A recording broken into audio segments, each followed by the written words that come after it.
অন্যদিকে সিজিও কমপ্লেক্সের ছবি রেখেছে আপনাদের সামনে। সিবিআই তদন্ত চালিয়ে যাচ্ছে। তৎকালীন অধ্যক্ষ তিনি সন্দীপ ঘোষ ইতিমধ্যেই এসেছেন সিজিও কমপ্লেক্সে। গত কয়েকদিন ধরে তাকে টানা জিজ্ঞাসাবাদ করা হচ্ছে, ম্যারাথন জিজ্ঞাসাবাদ করা হচ্ছে।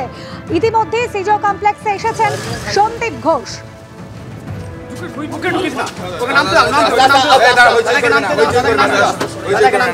বাবু আপনাকে কলকাতা পুলিশও ডেকেছে, কলকাতা পুলিশে যাবেন সন্দীপ বাবু, আজকে কলকাতা পুলিশে যাবেন সন্দীপ বাবু, आप कलकत्ता पुलिस में जाएंगे संदीप बाबू, आज कोलकाता पुलिस में जाएंगे।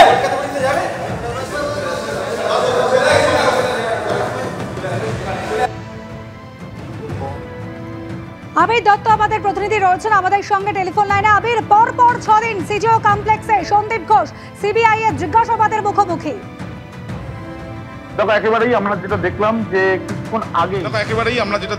যে কিছুক্ষণ আগেই 9:14 নাগাদ সন্দীপ ঘোষ আরজিকর মেডিকেল কলেজ হাসপাতালে, তিনি প্রাক্তন প্রিন্সিপাল, তিনি ষষ্ঠবারের জন্য সিজিও কমপ্লেক্সে সিবিআই দপ্তরে এসে পৌঁছেছেন।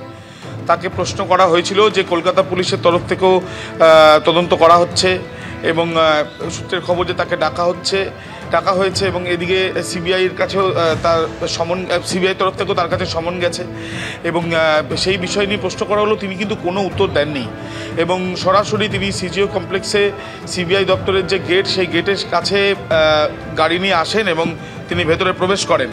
এবং ইতিমধ্যে আমরা যেটা দেখলাম যে এই যে পুরো পরিস্থিতি তৈরি হয়েছে, সেখানে দেখা গেল যে আজকেও ফের তাকে জিজ্ঞাসাবাদ করা হবে। গতকাল প্রায় 8.5 ঘন্টার কাছাকাছি তাকে জিজ্ঞাসাবাদ করা হয়েছিল এবং জিজ্ঞাসাবাদের পর আমরা দেখেছি যে তার আগে কখনো 12 ঘন্টা, কখনো 13 ঘন্টা, কখনো 14 ঘন্টা তাকে জিজ্ঞাসাবাদ করা হয়েছে এবং সেই মর্মে তাকে কিন্তু আজকেও জিজ্ঞাসাবাদের জন্য ডেকে পাঠানো হয়েছে এবং তিনি ইতিমধ্যে এসে পৌঁছেছেন সিজিও কমপ্লেক্সে।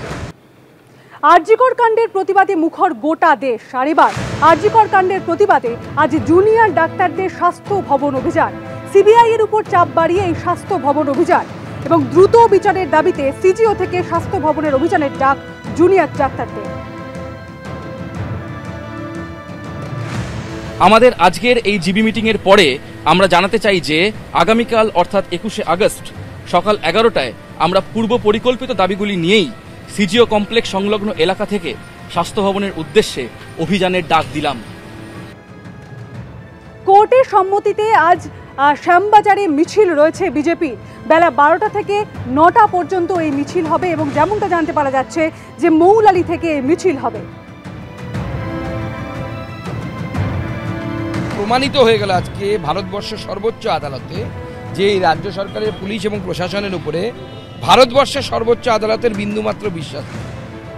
অতএব আমরা যেটা বলছিলাম যে সিপি ইমিডিয়েট তাকে কম্পালসারি ওয়েটিংয়ে পাঠানো উচিত, মাননীয় মুখ্যমন্ত্রীর উচিত।